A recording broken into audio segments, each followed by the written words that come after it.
नमस्कार दोस्तों, आप सभी का आपके अपने YouTube चैनल पर बहुत बहुत स्वागत है। तो आज की इस वीडियो में हम बात करेंगे बायो सेवर्ट का नियम। उससे पहले यदि आपने हमारे चैनल को सब्सक्राइब नहीं किया है तो रेड बटन पर क्लिक करके चैनल को सब्सक्राइब कर लीजिए और बेल आइकन का बटन भी दबा दीजिए। तो देखते हैं।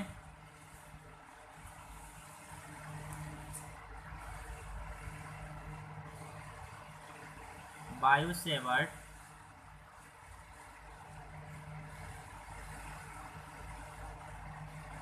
सेवर्ट ने अपने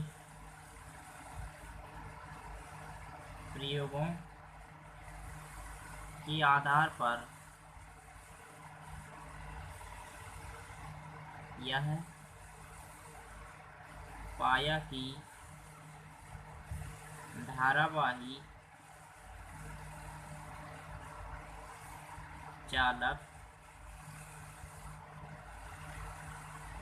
चालक के अल्पांश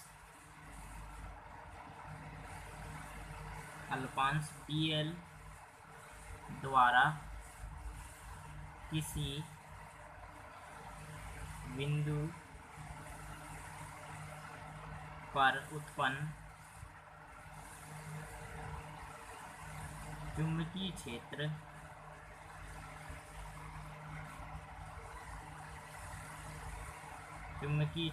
की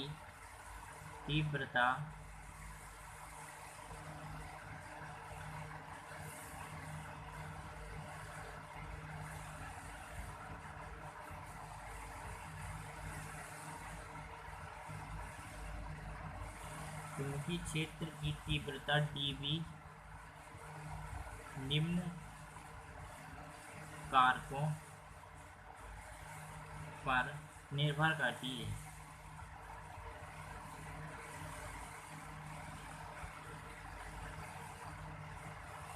इतना सिंपल तरीका बताऊंगा कि आपको एक ही बार में बनने लगेगा। ठीक है,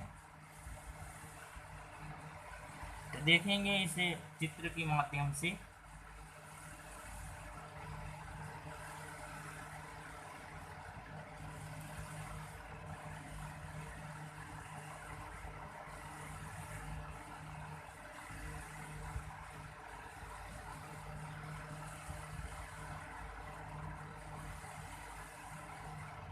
बिंदु P हो जाएगा, ठीक है, और dV ये कोण हो जाएगा थीटा करके r, ठीक है। ये हो जाएगा I यहाँ पर,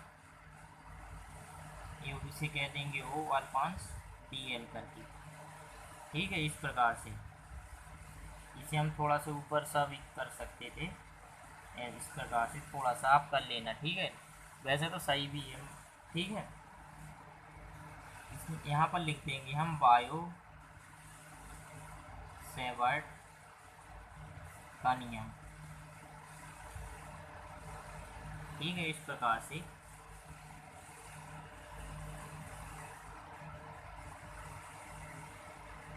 तो पहला पॉइंट देखेंगे हम कि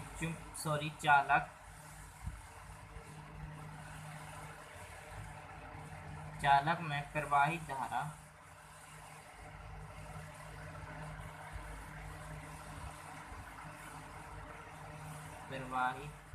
धारा I के अनुक्रमानुपाती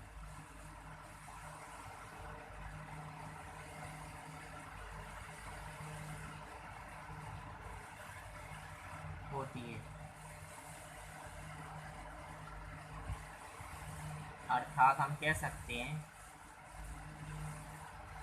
चित्र अभी मैं समझा दूंगा, ठीक है। फिर से ये आ जाएगा dV अनुक्रमानुपाती इसके I के प्रवाहित धारा यानी I के अनुक्रमानुपाती। दूसरा पॉइंट है कि चालक के उस लंबाई dl के अनुक्रमानुपाती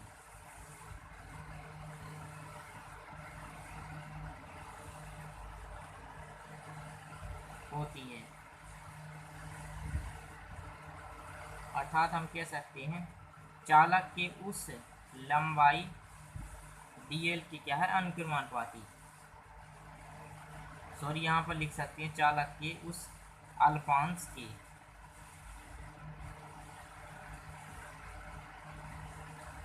ठीक है, अर्थात क्या जाएगा dv बराबर dv अनुक्रमानुपाती dl के, ठीक है।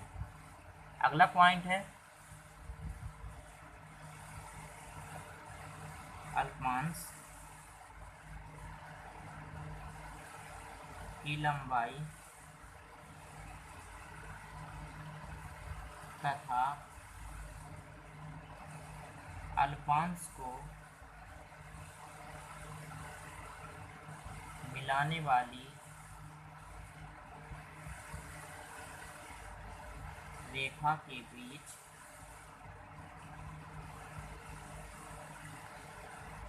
बनने वाली कोण क्या है थीटा, जिया आप जानते ही होंगे क्या कहते हैं जिया को, साइन थीटा के अनुक्रमानुपाती,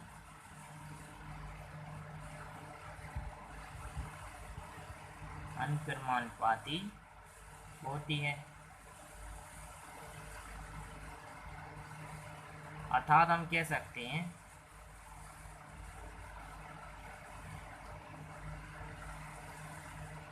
dv अनुक्रमानुपाती साइन थीटा, ठीक है।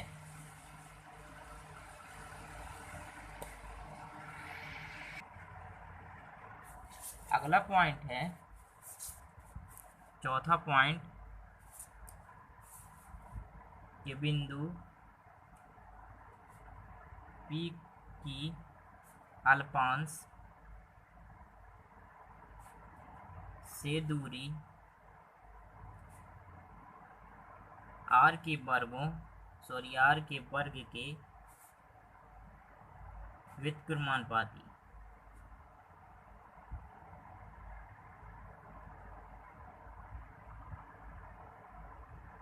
व्युत्क्रमानुपाती, होती है। अर्थात हम कह सकते हैं dv अनुक्रमानुपाती व्युत्क्रमानुपाती 1/r² के, ठीक है। तब देखेंगे तब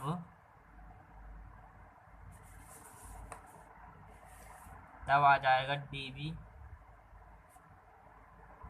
व्युत्क्रमानुपाती I dl sine theta upon r², तो ये हो जाएगा dv इक्वल टू के लगा देंगे कांस्टेंट, क्या आ जाएगा I dl sine theta upon r² करके,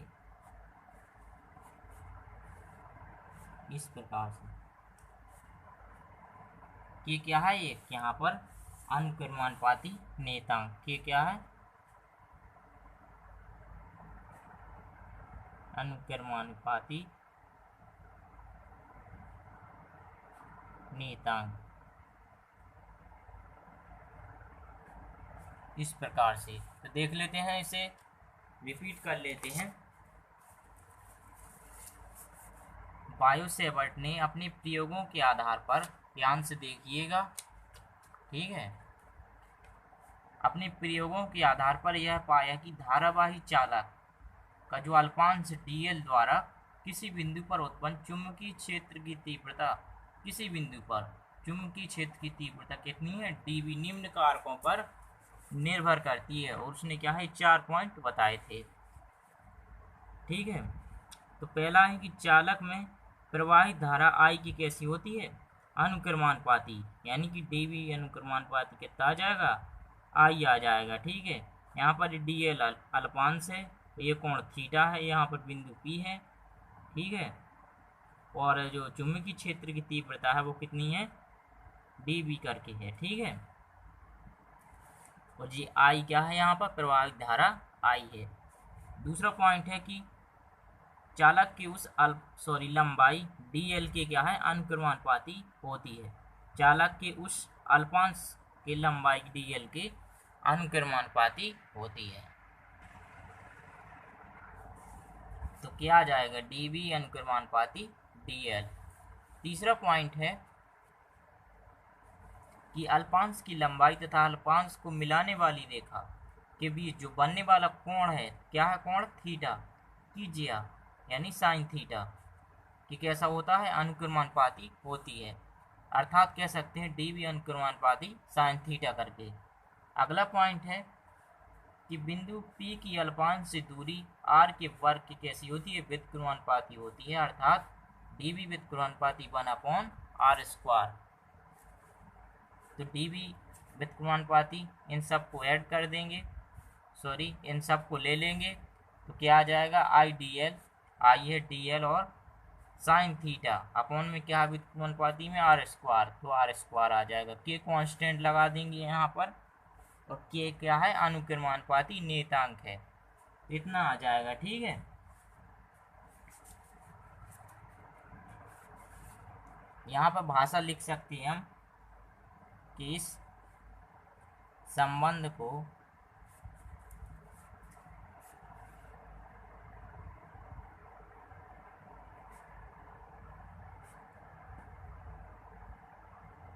बायो-सेवर्ट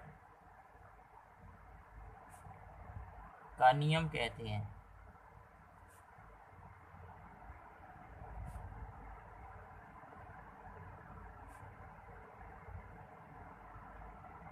जहाँ के क्या है, एक अनुक्रमानुपाती, ठीक है, नियतांक है, जिसका मान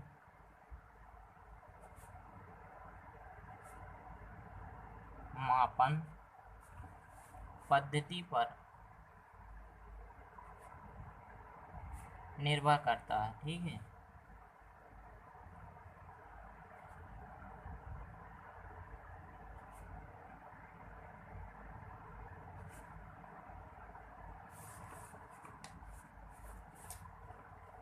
स्थिति इसकी देखेंगे हम क्या बनती है। स्थिति एसआई पद्धति, ये तो जानते ही होंगे आप, एसआई पद्धति में यदि धारा को किसमें हम कहते हैं, एम्पियर में, अल्पांश की लंबाई कितनी dl मीटर तथा दूरी कितनी हो जाएगी, r मीटर में है, तो ये चुंबकीय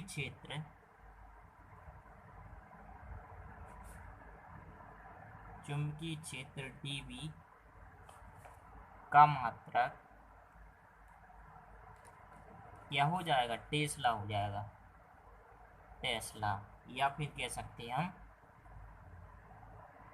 वेबर प्रति मीटर स्क्वायर, या इसी का एक और मात्रक कह सकते हैं हम न्यूटन प्रति एम्पियर मीटर करके होगा। ठीक है, क्योंकि मात्रक जानना बहुत ज़रूरी होता है। ठीक है, क्योंकि सवालों में बिना मात्रक के क्या है, हमको आंसर नहीं रखना चाहिए। जब हम सवाल को सॉल्व करते हैं तो उसका बाद में मात्रक भी रख देना चाहिए। ठीक है, तब चालक निर्वात में स्थित है, तो के का मान हो जाएगा, के का मान कितना हो जाएगा, 10⁻⁷ होता है।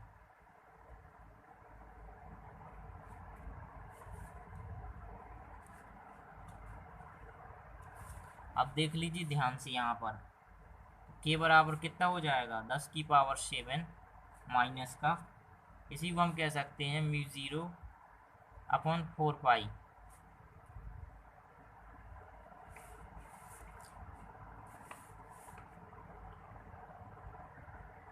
न्यूटन प्रति एम्पीयर स्क्वायर। तब चुंबकीय क्षेत्र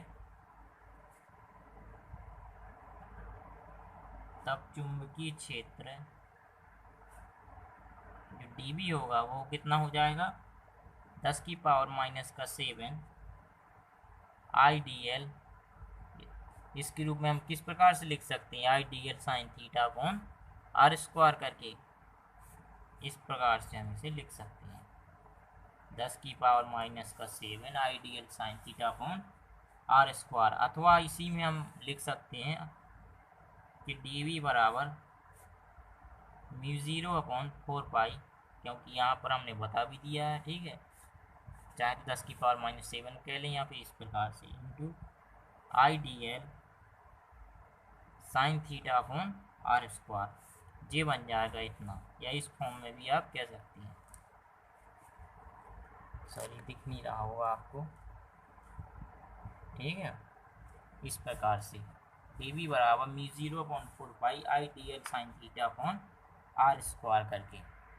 अब देखते हैं थोड़ा सा और है।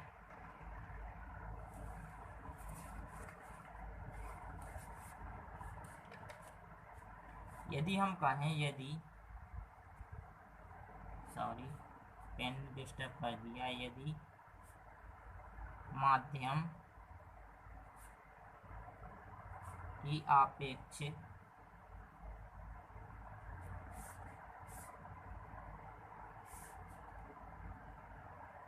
चुंबकशीलता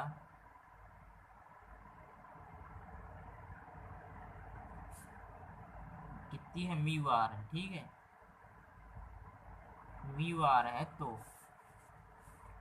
ये हो जाएगा μr बराबर μ0/μ करके, इसका कैंची गुणा कर दीजिए, इम्प्लाइज दैट μ0 बराबर μ इंटू μr करके। अतः हम कह सकते हैं फिर dV बराबर क्या आ जाएगा, μ0 की जगह पर, ठीक है, ये आ जाएगा μr इंटू सॉरी यहाँ पर देख μr इंटू में करके IDL sin theta upon r square, यहाँ पर कितना आ जाएगा, और 4π के रूप में अपॉन r स्क्वायर।